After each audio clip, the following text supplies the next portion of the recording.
lakukan di dalam hidup kami.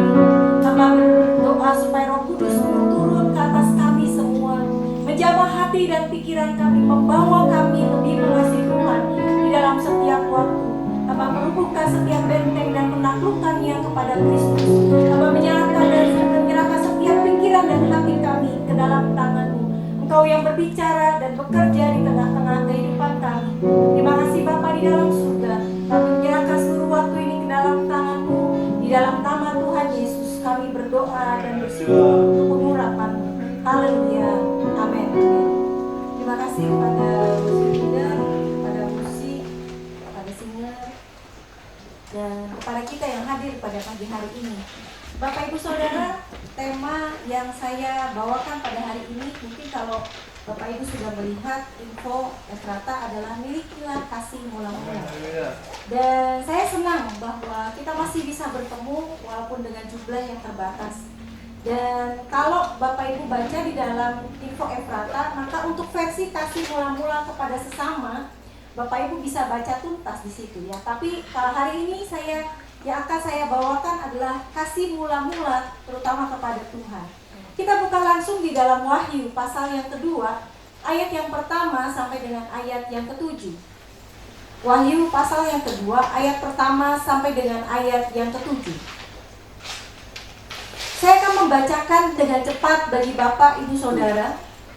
Firman Tuhan berbunyi demikian.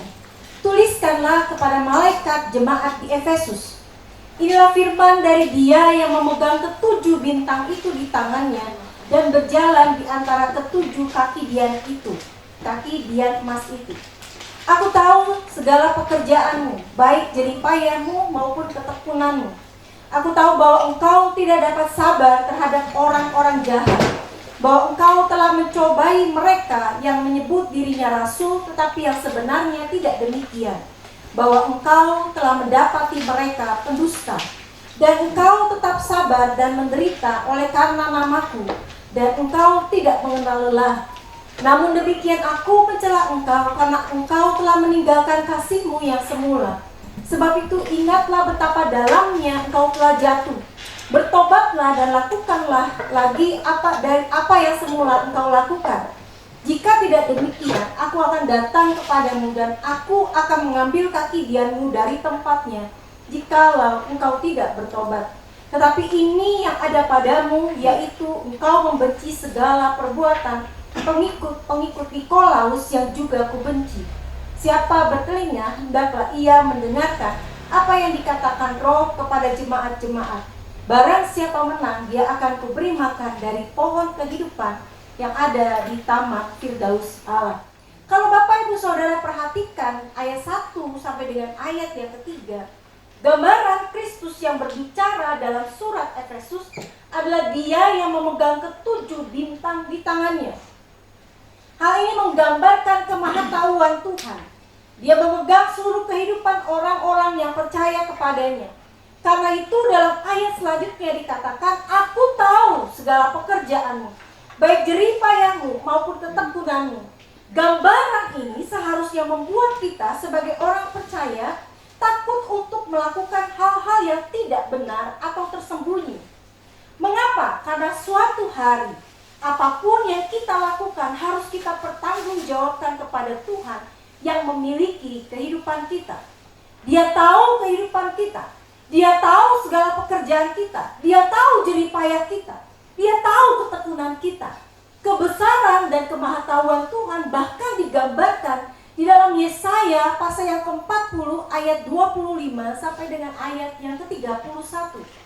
Yesaya 40 ayat 25 sampai dengan ayat 31. Ayat ini berbunyi demikian. Dengan siapa hendak kamu samakan aku, seakan-akan aku seperti Dia, firman yang Maha Kudus. Arahkanlah matamu ke langit dan lihatlah.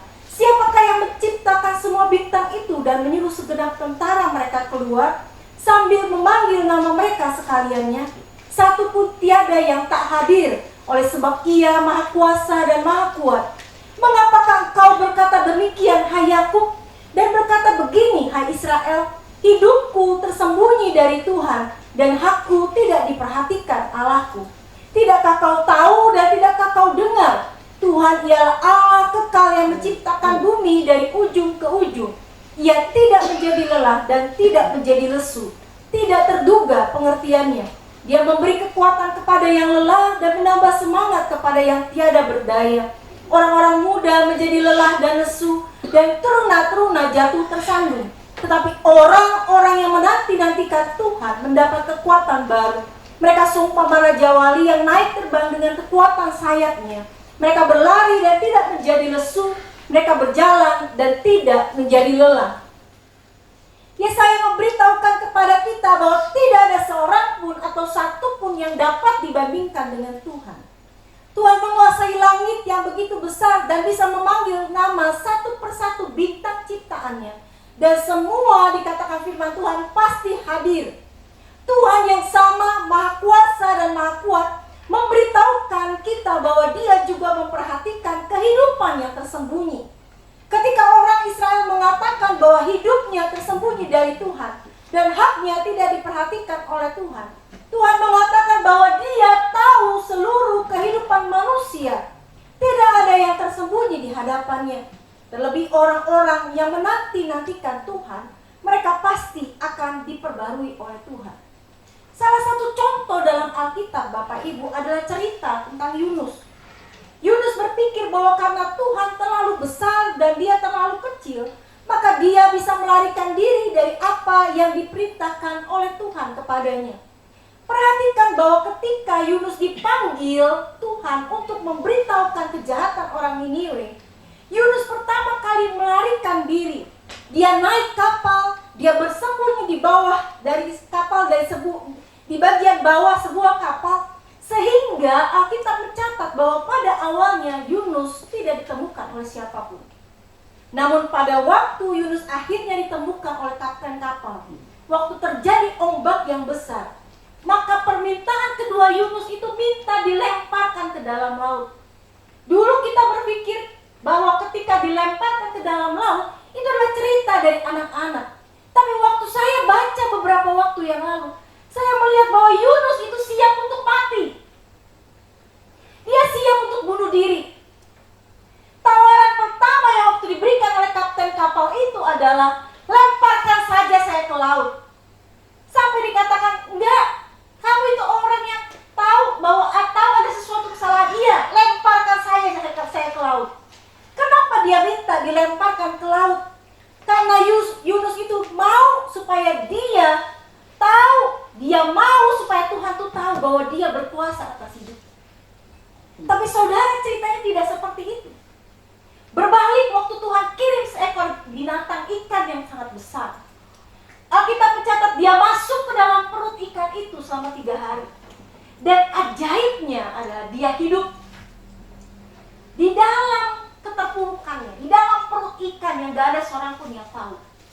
Yunus berseru kepada Tuhan.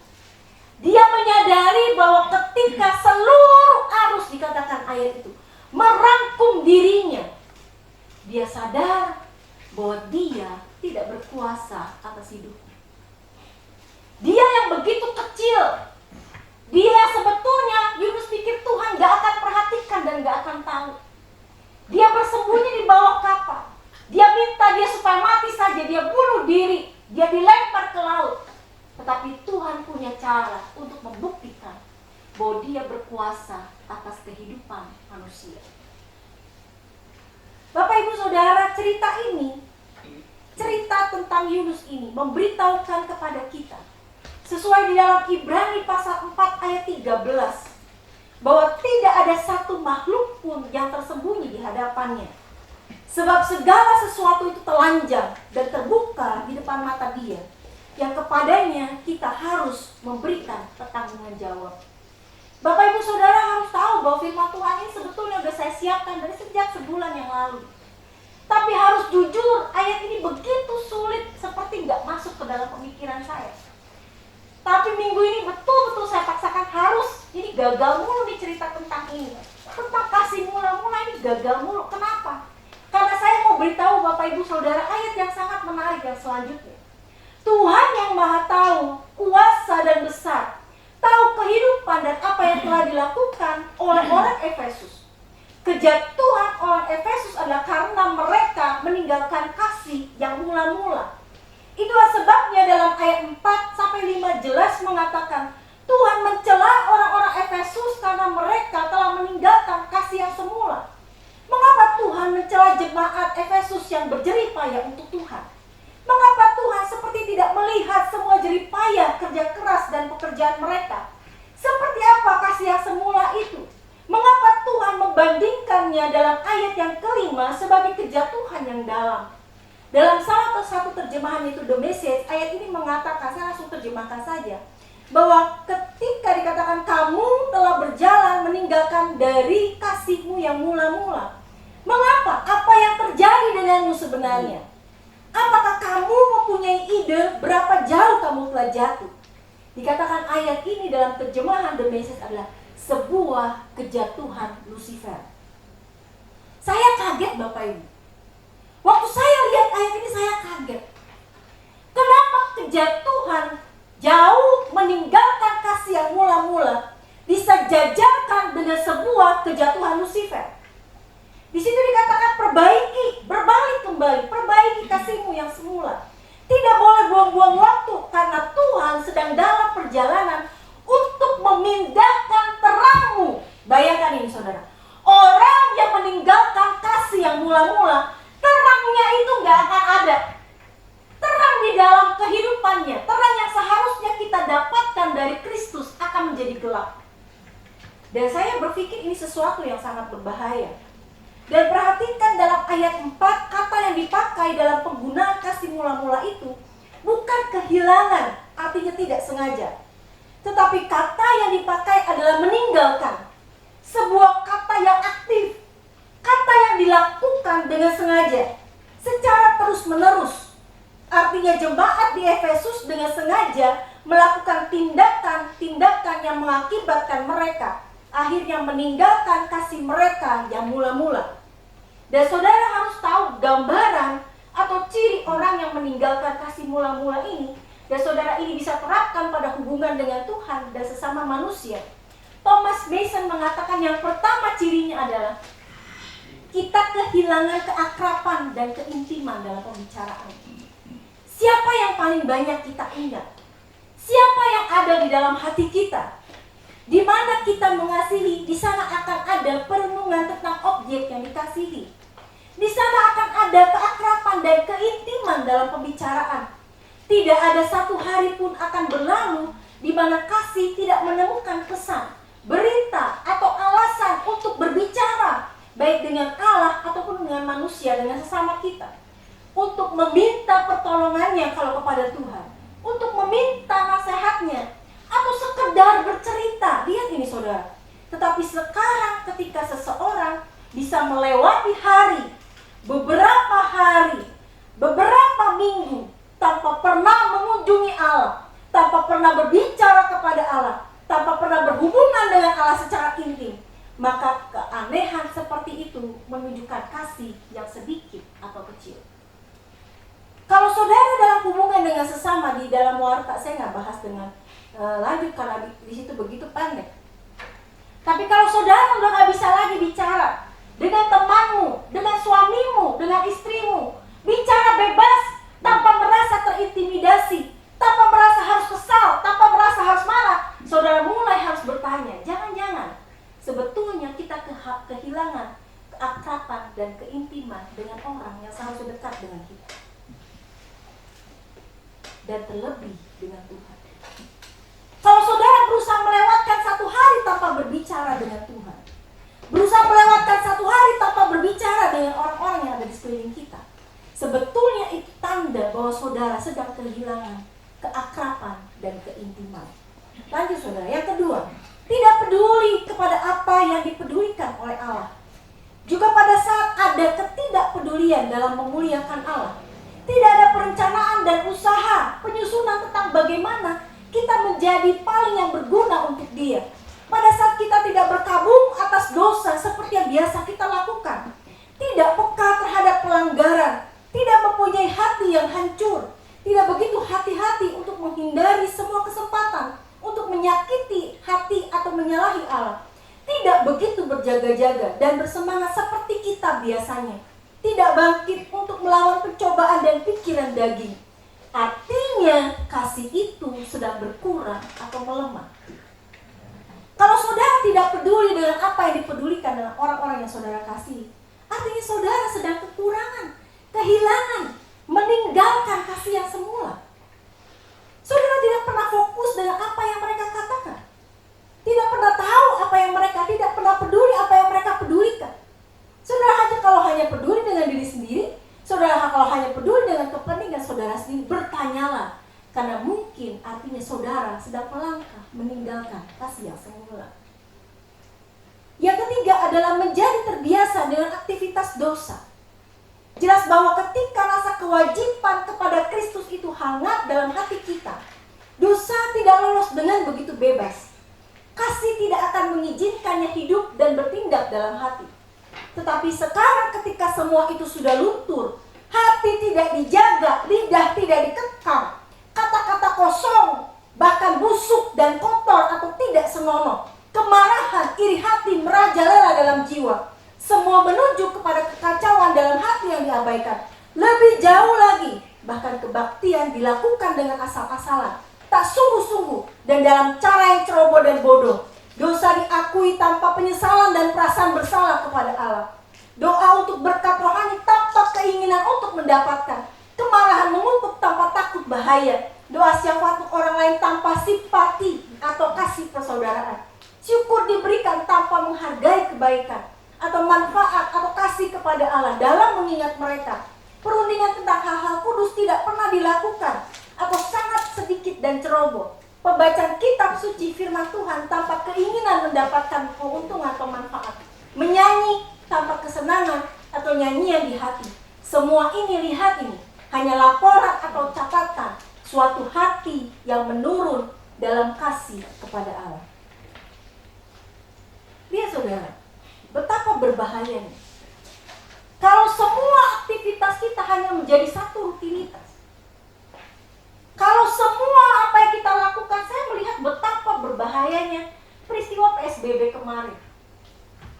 Saya pernah sampaikan di dalam salah satu khotbah saya bahwa kita nggak ada yang awasi ketika kita beribadah. Kita nggak pernah tahu apakah kita sungguh-sungguh atau tidak. Saya nggak bisa lihat saudara tatapan muka seperti ini. Bahaya saudara. Saya melihat ini, aduh ini memang ini paling susah, paling sulit. Saudara siapkan dari berbulan-bulan yang lalu. Saya mau sampaikan ini gagal lagi karena nggak ada sesuatu yang masuk dalam pikiran saya. Tapi hari ini saya bilang harus bisa. Sama pokoknya harus bisa. Kenapa? Karena kondisi ini.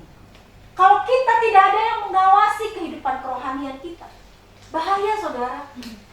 Kita mau berdoa, kita nggak tahu apakah Tuhan menjamah hati kita atau tidak. Kita lakukan segala sesuatunya asal-asalan. Firman Tuhan katakan berbahaya saudara, sangat berbahaya. Dan yang keempat adalah cirinya kehilangan gairah untuk beribadah kepada Tuhan. Sebetulnya adalah kewajiban dari manusia untuk menyembah atau berbakti kepada Allah. Dari makhluk ciptaan untuk menyembah atau berbakti kepada penciptanya. Jika penyembahan atau kebaktian dari gereja tidak merupakan kebaktian di bibir saja, maka itu harus keluar dari hati yang mengasihi Allah. Dilihat ini, saya memperkirakan, jadi si penulis itu memperkirakan, kebaktian gereja Efesus itu hampir mati. Nyanyian telah menjadi membosankan atau tidak menarik dan tidak bersemangat. Doa-doa hampir tidak lebih daripada mantra-mantra orang kafir. Di sana ada upacara tetapi tidak ada roh atau semangat. Di sana tidak ada kehidupan atau semangat karena tidak ada kasih. Apa yang benar tentang kebaktian umum orang-orang Kristen Efesus pasti benar juga pada saat mereka bersaat teduh pribadi di hadapan Tuhan. Lihat ini Bapak Ibu.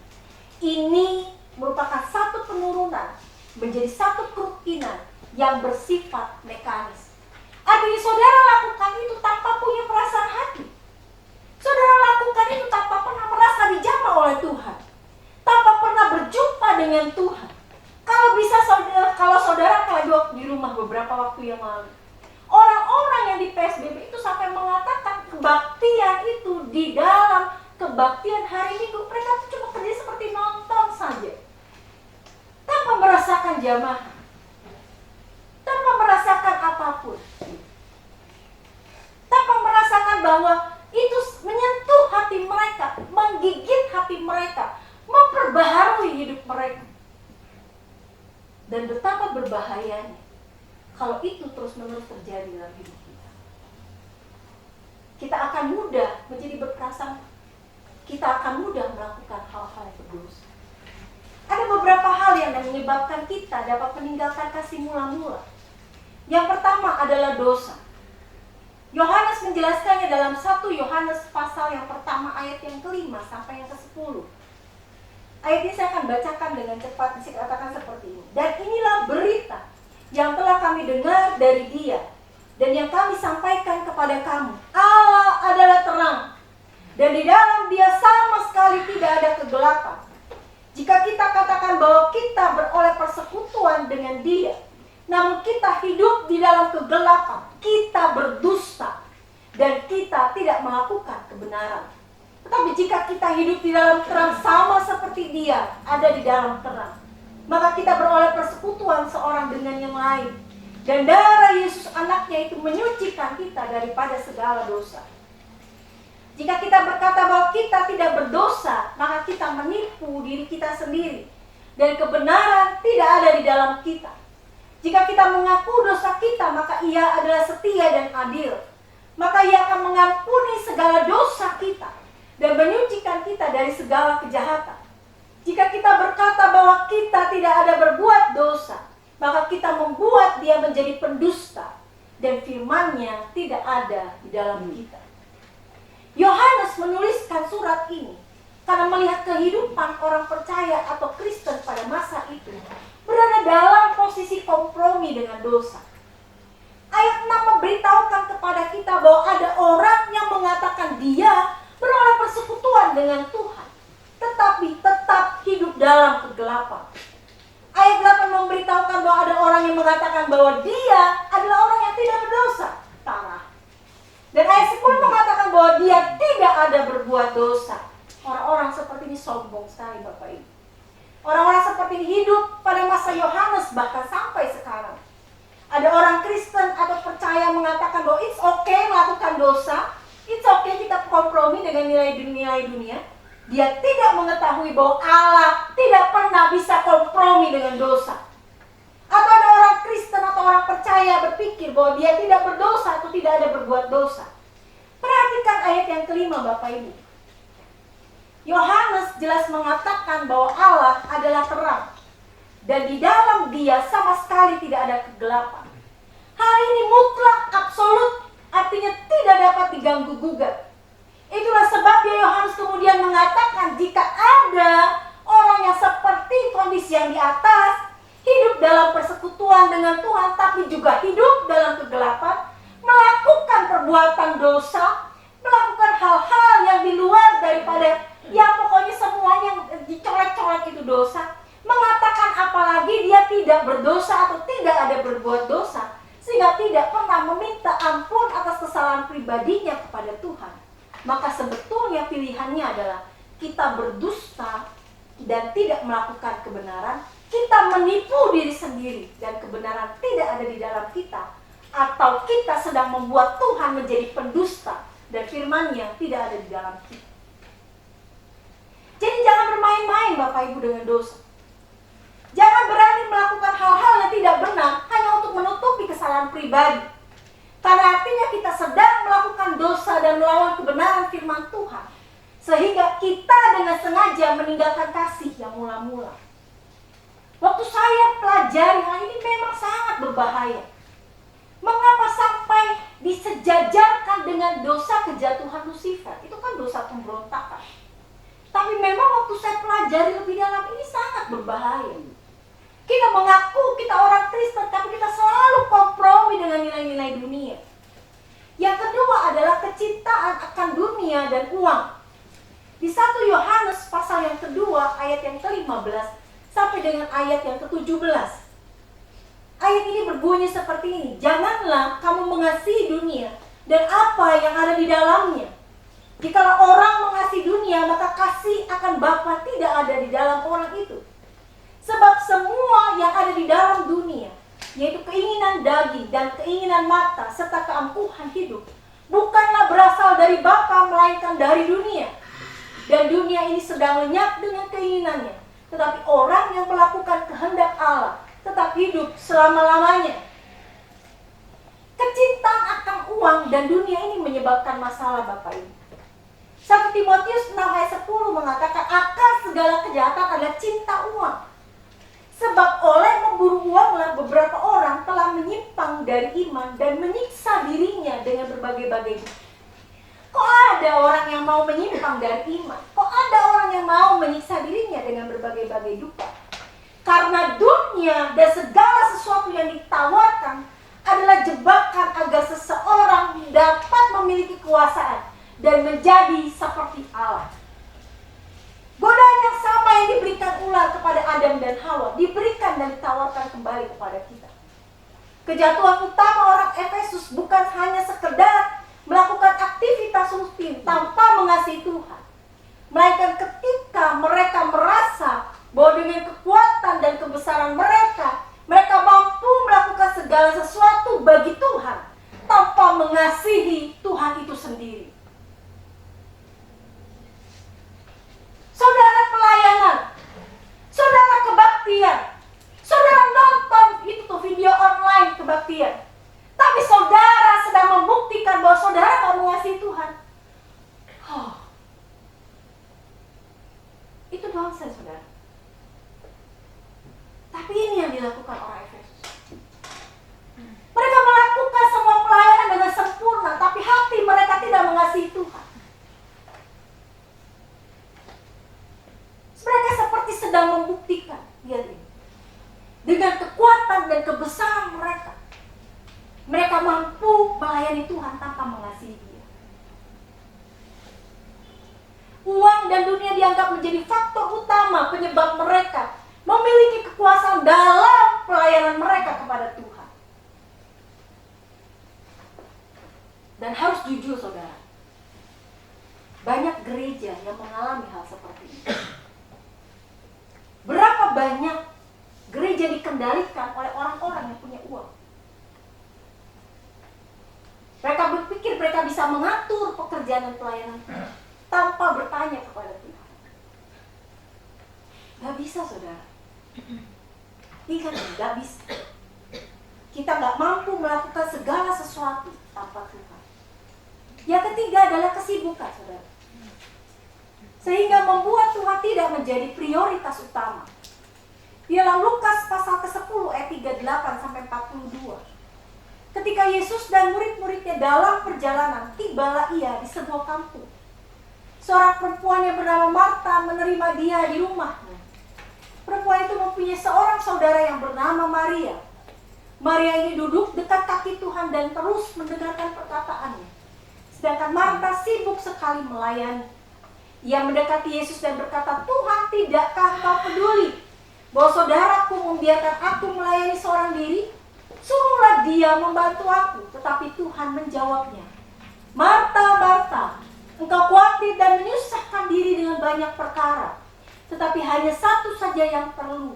Maria telah memilih bagian yang terbaik yang tidak akan diambil daripadanya.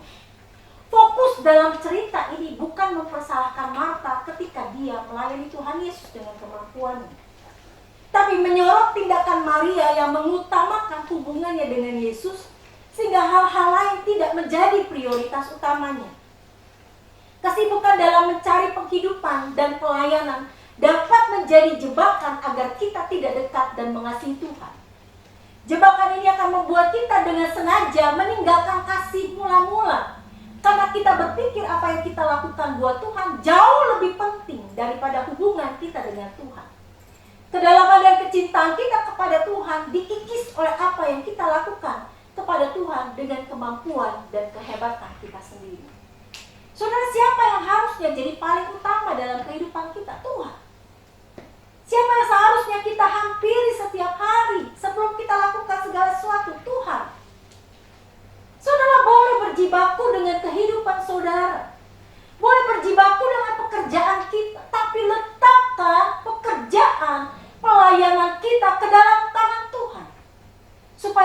supaya Dia yang mengatur segala sesuatu.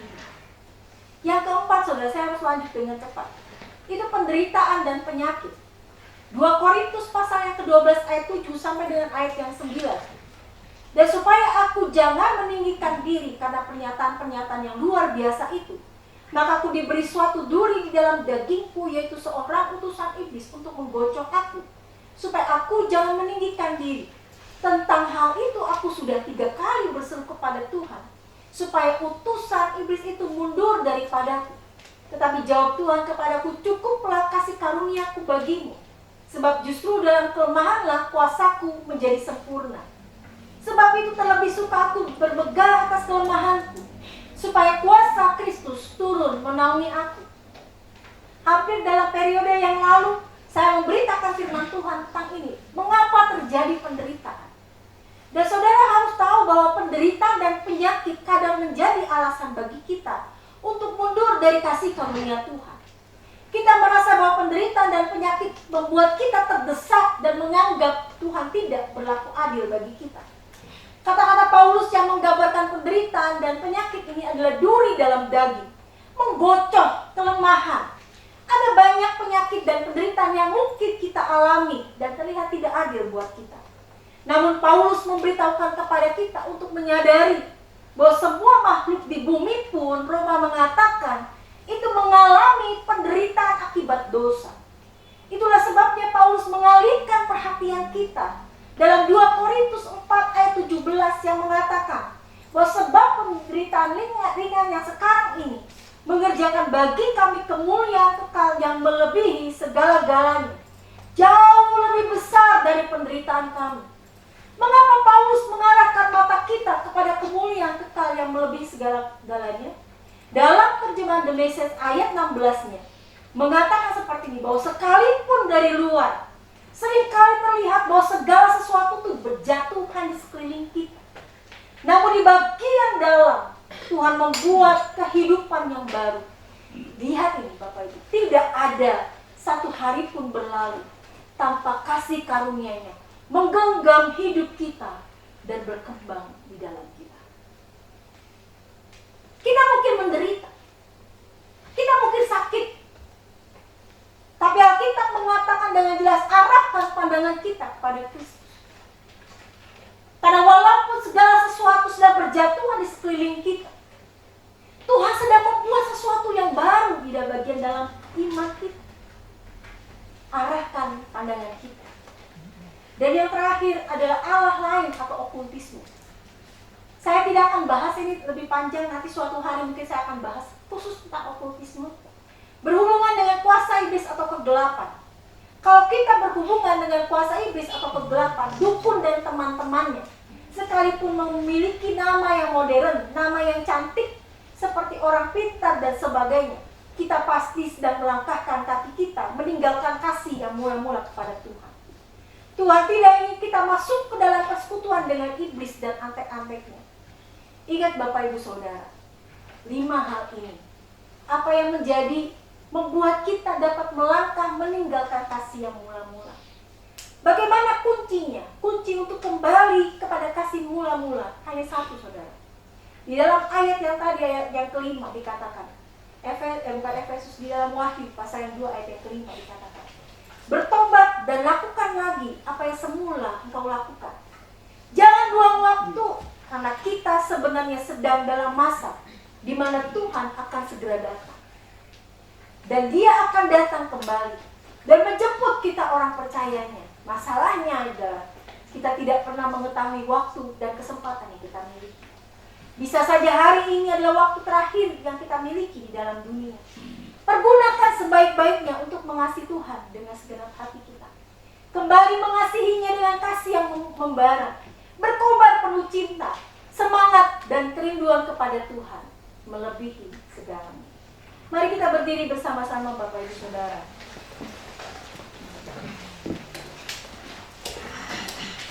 Kita akan nyanyikan ref lagu ini lebih dalam lagi.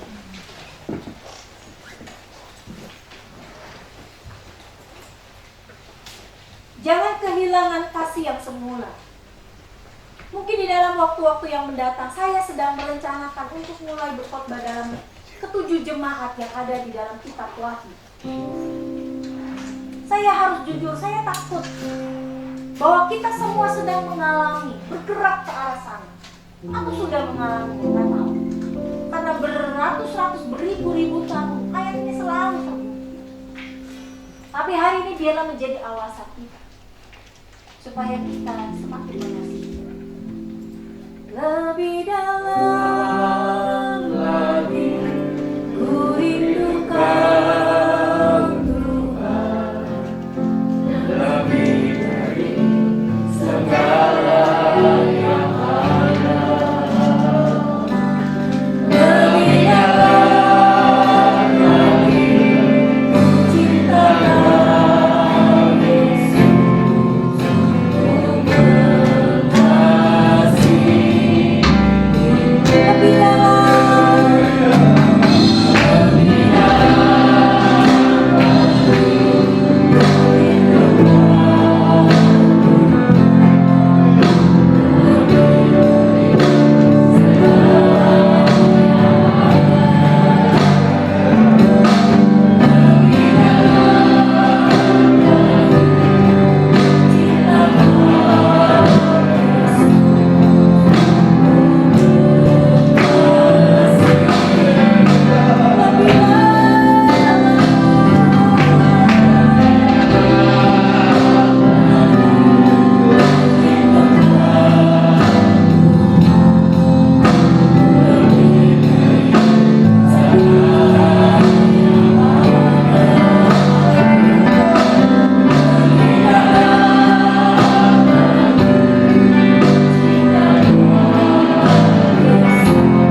kondisi yang mungkin semakin berat dan mendesak kami.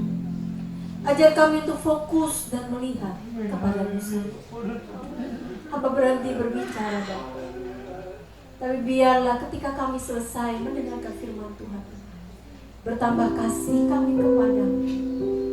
Biarlah kami bertobat dan meminta ampun atas kesalahan-kesalahan kami dalam setiap waktu. Ada banyak hal yang mungkin akan menjatuhkan kami dan membuat kami jauh daripada kasih karunia. Tapi genggam hidup kami sama seperti firman Tuhan yang kami baca.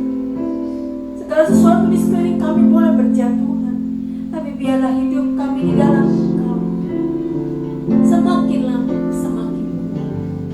Terima kasih Bapa di dalam surga. Bapa berhenti berbicara, tapi biarnya Roh Kudus terus bekerja dalam hidup kami, menanamkan benih kebenaran firman Tuhan dan menumbuhkan sehingga berbuah lebat bagi kemuliaan nama Tuhan. Terima kasih Bapa.